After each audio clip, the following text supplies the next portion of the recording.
देश की रक्षा कौन करेगा? मैं बोलूंगा देश की रक्षा कौन करेंगे तो आप बोलेंगे हम करेंगे, हम करेंगे। मैं बोलूंगा धर्म की रक्षा कौन करेगा, आप बोलेंगे हम करेंगे, हम करेंगे। देश की रक्षा कौन करेगा? धर्म की रक्षा कौन करेगा? हिंदुओं की रक्षा कौन करेगा? गौ माता की रक्षा कौन करेगा? संतों की रक्षा कौन करेगा? भारत माता की जय श्री राम। अब आया ना आनंद।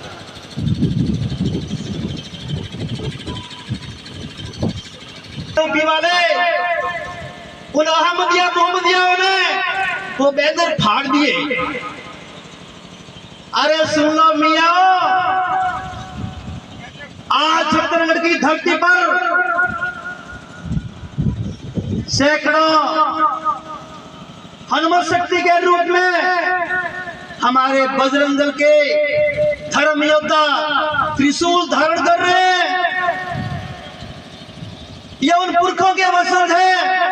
छत्रपति शिवाजी महाराज ने उस अफजल खां की छाती से आटका दिया था। महाराजा पुष्यमित्र शुंग ने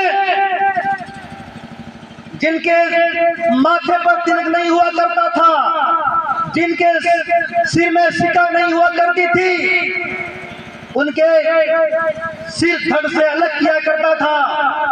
महाराजा भोज, जिसको काल भोज भी कहा जाता है, उसके डर से मियों ने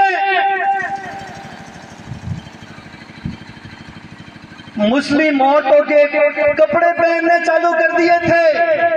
मेरे भाइयों, बप्पा रावल ऐसा राजा हुआ था, मेवाड़ के वंशज, महाराणा प्रताप का वंशज, चित्तौड़ का महाराजा बप्पा रावल, जो उदयपुर से चित्तौड़ से गया गजनी और मोहम्मद गजनी की माता और काट कर या उदयपुर लेके आया था। उनके हम वंशज है। सुन लो मियां, तुम कितना ही बैनर फाड़ो, कितना ही कुछ करो, आज खाजूवाला और छत्तीसगढ़ का युवा जा गया है। इन्होंने संकल्प लिया है, संकल्प ले रहे हैं कि हम हमारी एक भी पहल को हरीफा नहीं बनने देंगे। हमारी एक भी बहन पूर्वी को जो कि रियाज की शिकार होकर बुरके वाली बेगम बन जाती है, नहीं बनने देंगे। मुंबई की हमारी श्रद्धा बालकर उस आपदा पूना वाले की शिकार होकर उसके 35 टुकड़े कर दिए जाते हैं। हम लवजिया से हमारी बहन बेटियों की रक्षा करेंगे। यह आज का बजरंग दल यह संकल्प ले रहा है कि रामकृष्ण की धरती पर हम एक भी गौ माता का रक्त नहीं बहने देंगे। यह बजरंग दल का बजरंगी आज यह संकल्प ले रहा है कि हमारा एक भी भाई रामलाल रहीम नहीं बनेगा, हमारा एक भी भाई श्यामलाल सलीम नहीं बनेगा। मेरे भाइयों, यह बजरंगी इस प्रकार धर्म राष्ट्र के लिए समर्पण होने का आज इस छत्तीसगढ़ की धरती पर संकल्प ले रहा है। इस नाते आज विश्व हिंदू परिषद के 6ठ मूर्ति वर्ष में हम सभी यहाँ पर उपस्थित हुए हैं। मेरे भाइयों, 26 अगस्त को दिन 26 अगस्त का था, महीना भाद्रपद का था, तिथि अष्टमी थी।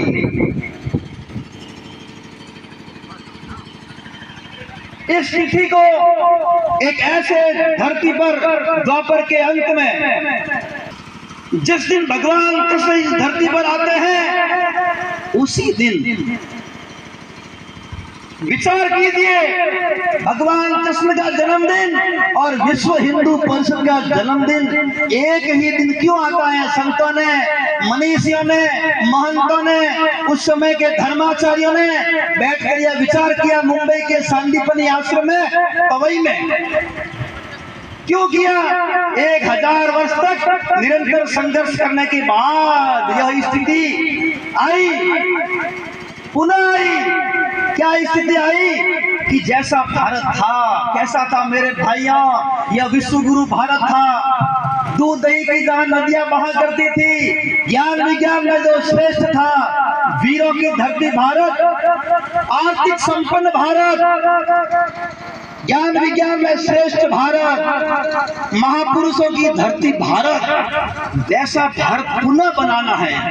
ऐसा भारत चाहिए जिसकी जय जयकार देश और दुनिया में होती थी। ऐसा भारत हमको चाहिए जहाँ का ये भगवा ध्वज, अंतर्राष्ट्रीय ध्वज हुआ करता था। अयोध्या विश्व की राजधानी हुआ करती थी मेरे भाइयों। 2100 वर्ष पहले इस धरती पर कोई ईसा नहीं था, 1500 वर्ष पहले इस धरती पर कोई मूसा नहीं था। अरे मेरे भाइयों, यह मोहम्मद पैगंबर का तो नाम ही नहीं था। ये सब आकाश से गए, ये कहां से आ जाते हैं मेरे भाइयों? भारतीय संस्कृति, हिंदू धर्म, भारत देश, इस तीनों की रचना एक दिन 200 करोड़ वर्ष पहले ब्रह्मा जी ने की थी। 200 करोड़ वर्ष पुरानी है संस्कृति हमारी, 200 करोड़। महाभारत युद्ध तक सब ठीक चला। युद्ध के बाद दो चीजों की कमी आई, लैक ऑफ पैट्रियट और लैक ऑफ ऑर्गेनाइजेशन, संगठन की कमी, देशभक्ति और राष्ट्रभक्ति का अभाव। इस कारण 750 वर्षों तक हमने उन मियां को झेला है मेरे भाइयों। 750 वर्षों में भारत के 17 बार टुकड़े किए हैं। 750 वर्षों में 45 करोड़ लोग हमारे हिंदू भाई बहन इस मातृभूमि के लिए बलिदान हुए हैं, हुतात्मा हुए हैं, इस देश के लिए अपना रक्त बहाया है मेरे भाइयों। 250 वर्षों में अंग्रेजों ने भारत को 7 बार तोड़ा है। 250 वर्षों में 5 करोड़ हमारे आप जैसे नौजवान, हमारे वरिष्ठ माताएं, बहनें, भगिनी इस मातृभूमि के लिए शहीद हुए हैं, शहीद हुई हैं। कुल मिलाकर 1000 वर्षों में 50 करोड़ लोगों ने इस देश के लिए अपना बलिदान किया है, इस देश के लिए अपना रक्त बहाया है। यह कोई सामान्य बात नहीं है। हमारे पुरखों के, हमारे पूर्वजों के बलिदान के कारण ही आज हम यहाँ पर छत्तीसगढ़ में आजादी की सांस ले रहे हैं। उनके पूर्वजों के बलिदान के कारण ही मेरे भाइयों 1000 वर्ष तक निरंतर संघर्ष किया है हमने। अरावली की पर्वतमालाओं से मेवाड़ लड़ रहा था, मारवाड़ के राठौर लड़ रहे थे, भरतपुर के जाट राजा लड़ रहे थे, और पंजाब के मैदानों में गुरु गोविंद सिंह अपना रक्त बहा रहे थे मेरे भाइयों। और मराठा में छत्रपति शिवाजी महाराज, संभाजी महाराज, येसाजी कंग, बाजी प्रभु देशपांडे लड़ रहे थे। अनेक पूरे देश में हमारे पूर्वजों की तलवारें और चलती रही, दुश्मनों के खून से अपनी प्यास बुझाती रही मेरे भाइयों। 1000 वर्ष तक उन्होंने शासन किया।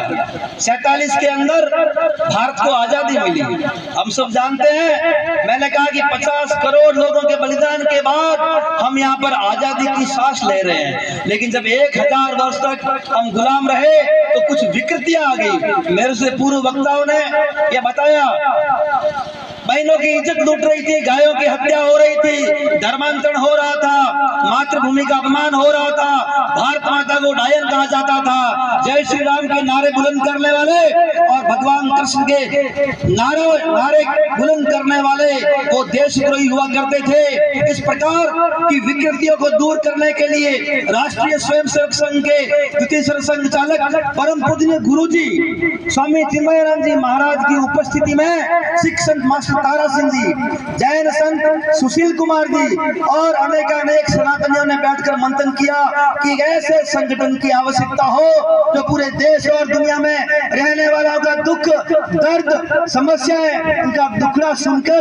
उनको दूर करे। इसलिए इसका नाम है विश्व हिंदू परिषद। हमारे सामने लिखा है विश्व में रहने वाले हिंदुओं का संगठन। मेरे भाइयों 60 वर्ष इस भैया आप बैठ जाओ।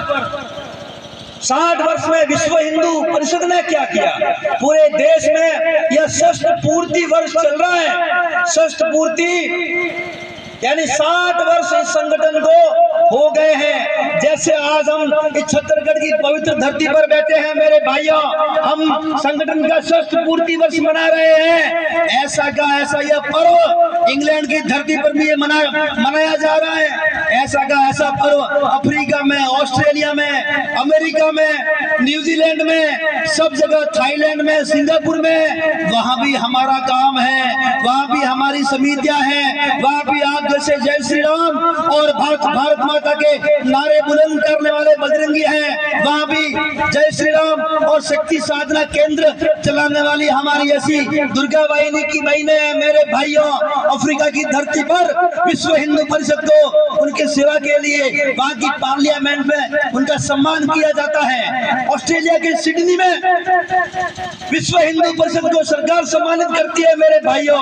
ये कोई हमारे लिए सामान्य बात नहीं है, लेकिन आप सबको यह बात बता दूं कि अगर भारत की धरती में यहाँ पर अगर लोकसभा के अंदर यहाँ की सरकार, चाहे वह राज्य हो चाहे वह केंद्र सरकार हो, अगर राष्ट्रीय स्वयंसेवक संघ विश्व हिंदू परिषद बुलाकर अगर सम्मानित करे तो पूरे देश में बवंडर मच जाएगा। अरे जैसे कोई हम आतंकवादी हैं मेरे भाइयों, विश्व हिंदू परिषद को ये कम्युनल कहते हैं, जय श्री यानी सांप्रदायिक कहते हैं मेरे भाइयों। जय श्री राम बोलना यहाँ पर सांप्रदायिक है और अल्लाह अकबर बोलना यहाँ पर सेक्युलर है मेरे भाइयों।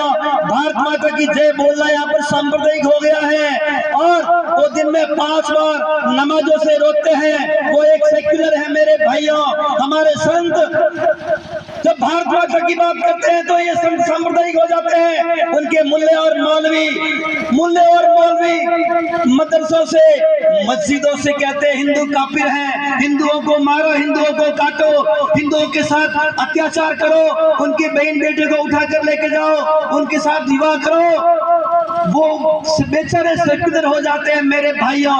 अलवर की धरती पर जब गौ हत्या इकलाक मारा जाता है हमारे बजरंगियों के द्वारा, अलवर की धरती पर गाय काटे जाती है तो हमारा ऐसा बजरंगी गाय की रक्षा के लिए खड़ा हो जाता है और तो उसके लिए पूरे देश के तथाकथित सेक्युलर नेता इकट्ठे हो जाते हैं। जैसे अखिलाफ उसका बाप था मेरे भाइयों।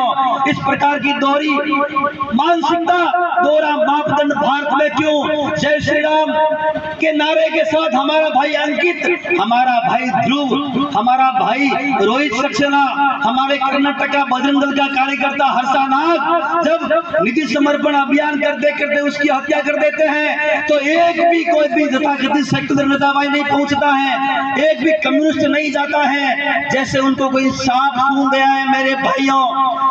और बात करते हैं हिंदू मुस्लिम भाई भाई कौमी एकता, हिंदू मुस्लिम भाई भाई कौमी एकता मेरे भाइयों। गाय को रोटी खिलाने वाला और गाय को रोटी के साथ खाने वाला भाई भाई कैसे हो सकता है मेरे भाइयों? कदापि नहीं हो सकता है मेरे भाइयों। उदयपुर में हमारा छोटा भाई देवराज, उसका दोस्त हुआ करता था 15 साल का। देखो अभी आप आज धारण कर रहे हैं मेरे भाइयों। अभी देश के अंदर एक विषय चल रहा है, लव जिहाद तो है ही, लैंड जिहाद तो है ही, अभी एक चल रहा है नाबालिग जिहाद। उनको पता है अगर बालिग होगा तो जेल जाएगा, इसलिए छोटे छोटे बच्चों को चाकू धारण करवा रहे हैं। इसलिए हमारा उदयपुर का भाई अलग कर देते हैं और तन से जुदा के नारे बुलंद हो जाते हैं मेरे भाइयों।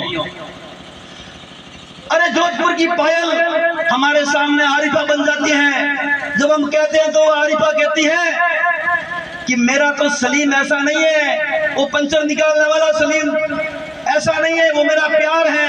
हमने कहा ये प्यार व्यार नहीं है मेरी बहनें बैठी हैं, ये कोई लव नहीं है, ये झूठा प्यार है। लव 1 लाख बहन बेटी उन मियों का शिकार होकर बुरके वाली बेगम बन जाती है, बच्चे पैदा करने वाली फैक्ट्री बन जाती है मेरे भाइयों। पूरे भारत के अंदर 1 लाख बहन बेटी और कोई सामान्य आंकड़ा नहीं है। वही पायल के जब हम घर जाते हैं उनको समझाने के लिए, वो हमको कहती है तुम तो दंगाई हो, हिंदू मुस्लिम की बात करते हो। मैंने कहा ठीक है, मालूम चल जाएगा 2 साल बाद उस उसी पायल का शव उसके घर में पहुंच जाता है। मेरे भाइयों, क्या यही प्यार है? कब तक हमारी 33 कोटि देवी देवताओं का जिनमें वास है, ऐसी गौ हत्या कब तक हम सहन करते रहेंगे? मेरे भाइयों, नहीं करना है। इसलिए आज यहाँ छत्तीसगढ़ की धरती पर यह आपको त्रिशूल धारण कराया जा रहा है। जो मैंने बताया है, इन सब की रक्षा हम करेंगे मेरे भाइयों। बजरंग दल का घोष वाक्य है, जयकारे वीर बजरंगी, हर हर महादेव। बजरंग दल का ध्येय वाक्य है, राम काज कीने बिनु मोहि कहां विश्राम। बजरंग दल का बोध सूत्र है, सेवा सुरक्षा संस्कार। मेरे भाइयों, 60 वर्षों में विश्व हिंदू परिषद ने 80 लाख गौ माता की रक्षा की है। मेरे भाइयों, अगर बजरंग दल नहीं होता तो 80 लाख गायें हमारे कत्लखाने में कटने के लिए चली जाती। बजरंग दल ने मेरे भाइयों अभी तक 90 लाख ऐसे हिंदू भाई बहनों को जो धर्मांतरित होकर मुसलमान व ईसाई बनने जा रहे थे, 90 लाख हिंदुओं को हमने धर्मांतरित होने से रोका है। ये कोई सामान्य आंकड़े नहीं है मेरे भाइयों।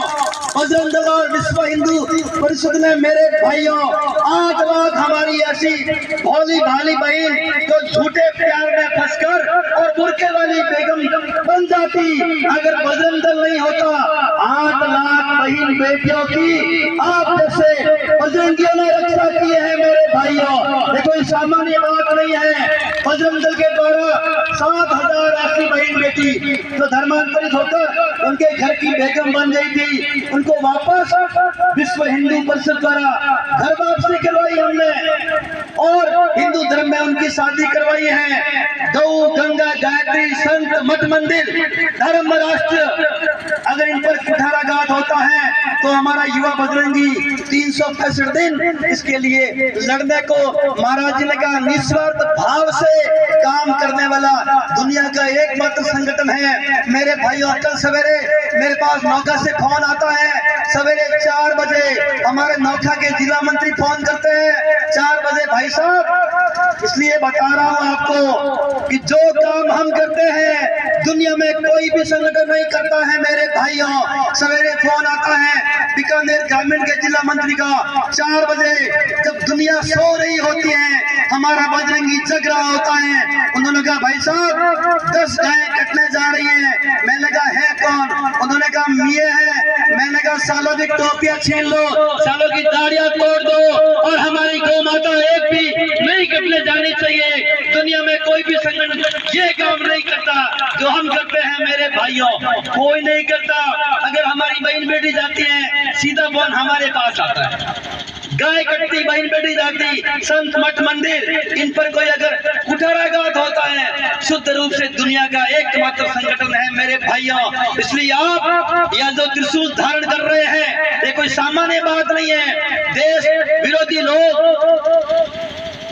मानवता के दुश्मन, जिनको भगवान राम और भगवान कृष्ण भी नहीं समझा पाए, उनको हथियार समझाया करते हैं, उनको युद्ध समझाया करते हैं, उनको टैंक समझाया करते हैं, उनको ये त्रिशूल समझाया करते हैं। इसलिए उनको ये मानवता की बातें समझ में नहीं आएगी। मेरे भाइयों, कभी नहीं आएगी।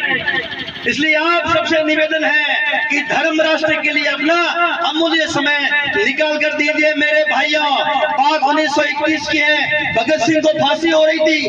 देश और दुनिया में ऐसा उदाहरण नहीं मिलेगा मेरे भाइयों, पूरे संसार में ऐसा उदाहरण नहीं मिलेगा मेरे भाइयों।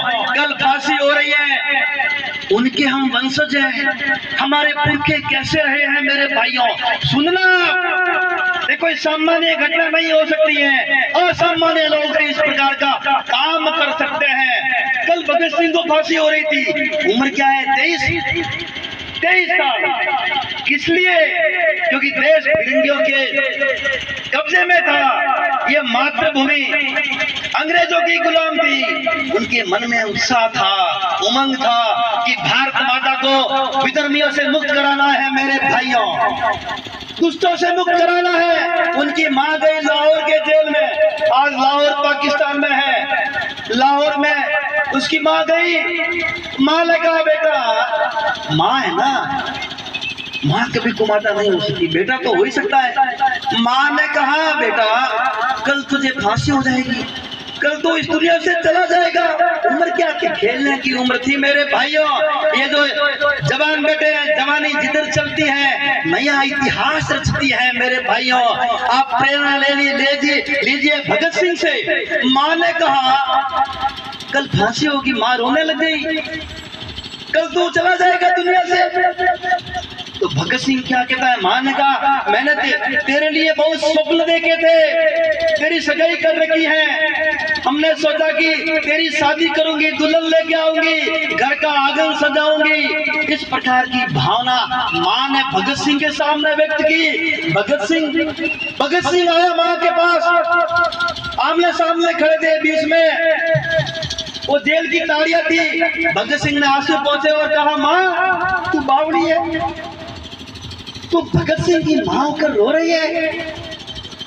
अरे माँ तुम दुल्हन की बात करती है, जब भगत सिंह इस दुनिया से चला जाएगा आजादी रूपी दुल्हन इस धरती पर आएगी मेरे भाइयों। ये कोई सामान्य बात सामान्य व्यक्ति नहीं कर सकता है। देश और दुनिया में ऐसा उदाहरण नहीं मिलेगा।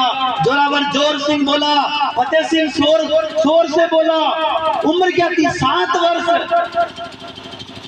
संसार के इतिहास में 7 वर्ष का बालक मातृभूमि के लिए शहीद हो जाता है, ये कोई सामान्य बात नहीं है।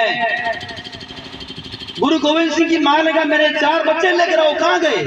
चारों बच्चे देश पर बांट देते हैं। 1 नहीं, 2 नहीं, 3 नहीं, 4 बालक इस मातृभूमि के लिए बलिदान। 2 बालक को सरेन की दीवार में चुन लिया जाता है। 2 बालकों को चमकौर के युद्ध में विधर्मियों द्वारा मार दिया जाता है। मां ने कहा पति को मेरे बालकों को लेकर आओ, कहां है मेरे बेटे?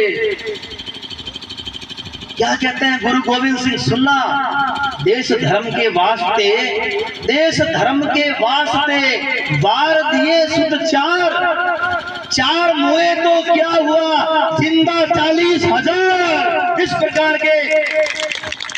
प्रकार के लोग इस धरती पर हुए मेरे भाइयों। ये कोई सामान्य बात नहीं है, असामान्य बात है। बजरंग दल इस धरती पर शौर्य का अवतार है। जो संकल्प हम आज ले रहे हैं मेरे भाइयों,